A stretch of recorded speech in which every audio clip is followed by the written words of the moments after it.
그 아는 걸 가지고 이 수학 과학이 어떻게 실생활에 혹은 과학기술에 앞으로 미래사회에 활용될 수 있을지에 대한 경험을 하긴 어려운 거죠. 그래서 그렇죠. 저희는 그런 것들을 고민할 수 있는 어떤 간단한 프로젝트라든지 과제나 활동들을 통해서 학생들이 수학이 이렇게 활용될 수 있구나, 혹은 내가 뭐 로봇 전문가가 되기 위해서는 수학도 물리학도 생물학도 이렇게 중요하구나, 뭐 이런 것들을 실제로 느낄 수 있도록 그런 프로그램들을 만들고 있습니다. 안녕하세요. 대치동 캐슬입니다. 오늘은요, 대전에 왔거든요. 전에 말씀드린 대로 카이스트 과학영재교육원과 함께 이게 학습습관 프로그램 만들고 있는데요. 오늘 그 미팅을 하러 왔거든요. 그래서 누구와 함께 어떤 프로그램을 만들고 있는지 설명을 해드리려고 합니다. 저와 함께 가보시죠. 네, 이렇게 왔습니다. 과학영재교육원입니다.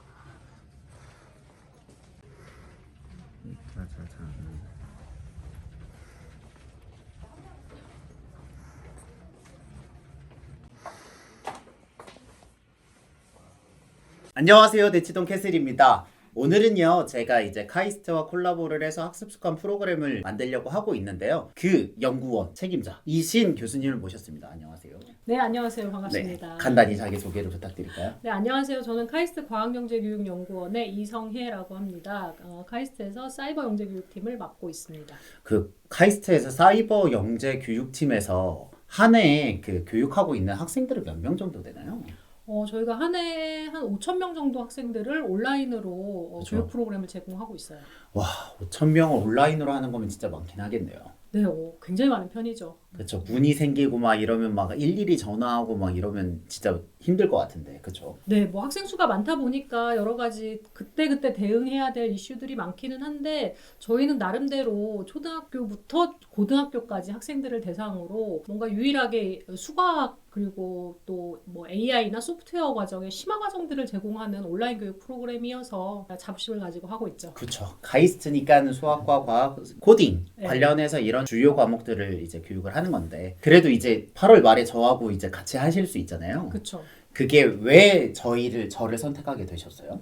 저희는 온라인으로 하면서 학생들에게 좀 다양한 그쵸. 어떤 경험들을 제공하고 싶은데, 고대원 선생님께서 사실 그 학습 습관의 전문가시잖아요. 전문가는 아니고. 그래서 저희 학생들한테도 좀 그런 경험을 할 수 있게 해주고 싶었어요. 그래서 이 온라인을 통해서 학생들이 뭔가 학습 습관을 기르고 좋은 학습 전략들을 몸에 익히도록 하는 그런 좋은 프로그램들을 만들고 싶어서 이렇게 진행을 하고 있습니다. 이게 취지가 굉장히 좋아서 하게 되었고, 이제 저희들이 프로그램을 짜고 있잖아요. 근데 저는 개인적으로 이번에 뭐 A급 챌린지도 그렇고 온라인에서 모여도 성과가 날 수 있다라는 걸 체득하면서 저는 굉장히 큰 기쁨을 느꼈던 것 같아요. 사이버 영재 교육을 하시면서 요즘 같은 시대가 없었죠. 그럼요. 저희는 사이버 영재 교육을 사실 코로나 이전부터 계속해서 그쵸. 했었어요. 근데 생각을 해보면 사이버로 교육을 해? 이런 거에 대한 인식이 그렇게 좋은 편은 아니에요. 아니죠. 뭔가 오프라인 교육의 뭔가 대안적인 수단으로 이제 사이버를 선택하는데, 그럼에도 불구하고 많은 학생들이 관심을 가지고 참여해서 이제 사이버 교육을 했었는데, 코로나가 오면서 정말 획기적인 변화가 찾아왔어요. 일단 학생들이 이제 더 이상 사이버 교육이라는 거에 대한 거부감이 없어졌어요. 그리고 어느 정도 사이버 교육을 할 수 있는 기본적인 역량들이 다 높아진 상황이죠. 이런 상황에서 이제 저희가 할 수 있는 거는 좀 더 사이버 교육이라는 환경을 제한적으로 활용했던 거에 비해서 훨씬 더 다양하게 활용할 그렇죠. 수 있는 가능성이 생겼어요. 그렇죠. 예전에는 일방향 동영상 강의 위주였다면 지금은 뭐 소통도 할 수 있고, 그쵸. 다양한 학습 관리 툴도 있고, 실시간으로도 라이브도 할 수 있고, 다양한 툴들이 있죠. 그렇죠. 그래서 그런 방법들을 다 이렇게 총망라해서 이번에 이 습관 프로젝트를 우리가 기획을 하고 있잖아요. 그러면 최근에 고민하고 계시는 거나 아니면 이런 게 중요할 건가? 라고 하고 있는 무슨 아젠다 같은 것들이 있을까요? 어떠세요? 최근에 저희가 고민하고 있는 거는 학생들이 그러니까 학교 교육이나 뭔가 입시 준비 이외에 굉장히 많은 수학, 과학에 대한 흥미나 관심이 있음에도 불구하고 그렇죠. 이런 것들을 접할 수 있는 시간이나 이런 기회들이 많이 없는 편이에요. 그래서 1년에 5,000명이라는 학생들이 여기에 와서 수학 교육에 참여하는 거는 학생들이 수학도 좋아하고 과학도 좋아하고 심화교육도 받고 싶고 이런 요구가 충분히 있음에도 불구하고 학생들의 우선순위는 뭐 시험, 입시준비, 내신 이런 것들에 있기 때문에 좀 더 재밌게 이렇게 수학을 배울 수 있는 그런 여력들이 많이 안 되는 점이 아쉽고, 그래서 그런 학생들에게 우리가 좀 더 의미 있는 프로그램을 제공하려고 노력하는 게 저희 고민이에요.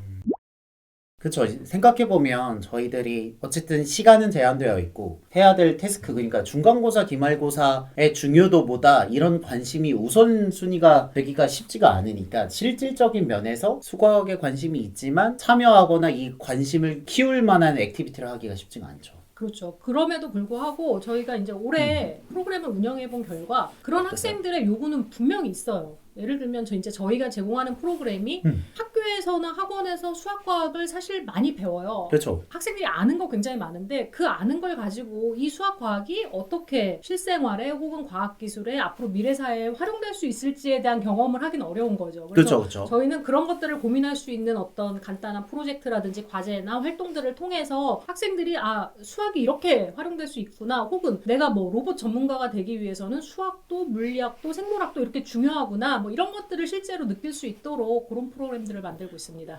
구체적으로 생각나시는 프로그램이나 프로젝트 한 개만 예시로 들 수 있을까요? 지금 제가 간단히 로봇 프로그램에 말씀을 드렸는데, 요즘에 보면 학생들이 그러니까 진로에 로봇공학자가 맞아요. 되고 싶어요 이렇게 많죠. 적는 학생들이 되게 많아요. 근데 구체적으로 로봇공학자가 되기 위해서 내가 뭘 준비해야 될지는 잘 모른단 말이죠. 근데 그 안을 들여다보면 로봇공학자가 되기 위해서는 수학적인 지식, 물리학적인 지식, 생물학적인 지식, 코딩이나 컴퓨터에 관한 지식들이 되게 많이 필요한 굉장히 융합적인 어떤 그쵸. 분야인 거예요. 소프트웨어, 하드웨어 다 들어가니까요. 그렇죠. 뭐 예를 들면 로봇이 얼마나 효율적으로 잘 걷도록 하기 위해서는 사람의 인체 구조나 빨리 달리거나 걷는 어떤 동물들의 인체 구조, 신체 구조를 파악할 필요가 그렇구나. 있는 거죠. 근데 학생들이 이제 그걸 잘 모르기 때문에 저희가 그런 것들을 연결해서 예컨대 동물의 어떤 뭐 뼈의 구조 같은 것들을 잘 이해하는 것들이 어떻게 로봇공학하고 연결이 되는지 뭐 이런 것들을 프로젝트로 알려주고 있어요. 이게 확실히 카이스트 있고 그리고 수학과 과학에 강점이 있으니까 그런 로봇 프로젝트처럼 그런 것들을 다양한 관점에서 결국 하고 싶은 말은 너희가 하는 공부가 이렇게 실생활에서 쓰일 수 있으니 흥미를 가지고 더 열심히 정진하면 좋겠어라는 메시지를 만들고 있다는 거죠. 그렇죠. 저희가 교육학적으로 보면 왜 배워야 되는지를 내가 의미 있게 인식하는 것이, 그러니까 뭔가 학습 동기를 가지는데 되게 중요하잖아요. 그래서 이제 그런 것들을 끌어내주려고 하는 거죠. 그러면 어떨 때 가장 큰 보람이 있으세요? 학생들이 예를 들면 다른 데서 이런 경험을 해볼 수 없었는데 학교에서 배우지 못한 거, 학원에서 배울 수 없었던 것들을 해볼 수 있어서 좋았어요. 그게 제일 그런 크겠구나. 게 굉장히 많아요. 실제로 이제 너무나 입시 중심의 교육들이 이루어지고 맞아요. 있는 가운데 조금 더 학생들이 자기가 아는 것들을 활용해서 다양하게 생각해보고 좀 더 뭔가 확장해서 뭔가 생각해보고 하는 것들을 해볼 수 있는 기회를 주려고 하고 있죠. 실은 제가 이제 여기 와서 회의도 해보고 이제 교수님도 뵈면 느끼겠지만 확실히 이게 학계에 계시기 때문에 기본적으로 학생들의 생각하는 거가 이제 선생님들이랑 비슷한 것 같아요. 목적 자체가 교육에 관한 본질적인 목적에 조금 충실한다는 느낌이 많이 들어서 약간 깨끗해진다는 느낌이 좀 듭니다. 그런 느낌이 좀 네, 있죠. 감사합니다. 그럼 마지막으로 네. 이걸 보고 계시는 학부모님이나 뭐 학생들에게 수학이나 과학에 대해서 이런 건 한번 염두에 두면 좋겠다라고 하고 싶으신 말씀이 있을까요? 네, 제가 지금까지 뭐 말씀드린 거랑 굉장히 일맥상통하는 얘기지만 학생들이 수학이나 과학을 문제풀이나 시험으로 접근을 하면 맞아. 재미가 없어요. 재미가 없죠. 재미가 없는데 결국에는 우리가 수학 과학을 배우는 이유는 이 수학 과학이 어떤 것들의 기본이 되기 때문이잖아요. 우리가 실생활에서 닥치는 많은 문제들을 해결하거나 내가 뭔가 앞으로 미래에 어떤 중요한 일을 하거나 그렇기 때문에 그런 것들로부터 학생들이 의미를 계속 찾게 해주고 실제로 지식을 배워서 이해하는 것뿐만 아니라 내가 이해한 지식을 어떻게 활용할 수 있을지에 좀 더 초점을 두시면 학생들이 공부에 의미를 갖는데 좀 도움이 되지 않을까 싶습니다. 이 좋은 취지에 동의를 해서 이제 프로젝트에 참여를 하게 된 거고 저희가 하려는 것도 이제 학습 습관을 학생들에게 추천을 해주고 그 중에 한두 개를 선정을 해서 3개월 동안 이렇게 꾸준하게 해보는 프로젝트를 하려고 하는 거니까요. 그렇게 쌓여진 흥미가 실제로 몸에 붙고 체득이 돼서 실력 향상으로 이어질 수 있도록 저도 열심히 하고 이제 좋은 말씀을 많이 들으면 좋을 것 같습니다. 네, 저 정말 그 고대원 선생님 취지에 공감하는 게 아무리 내가 흥미가 있고 관심이 있어도 결국 내가 뭔가 꾸준히 해서 쌓여야 그게 내게 되는 거잖아요. 근데 이제 그거에 대한 훈련이 필요하다는 것을 어른들도 되게 잘 알고 있어요. 좋은 습관을 만드는 게 그쵸, 얼마나 다 어려운지. 알죠. 그래서 그걸 훈련을 통해서 효과를 낼 수 있으면 굉장히 좋을 것 같습니다. 네, 이렇게 해서 저희들은 열심히 준비를 해서요. 저희가 하반기 때 이제 교수님과 함께 좋은 프로그램을 만들도록 하겠습니다. 참여해주셔서 감사하고요. 다음에도 좋은 내용으로 찾아뵙겠습니다. 감사합니다. 네, 감사합니다.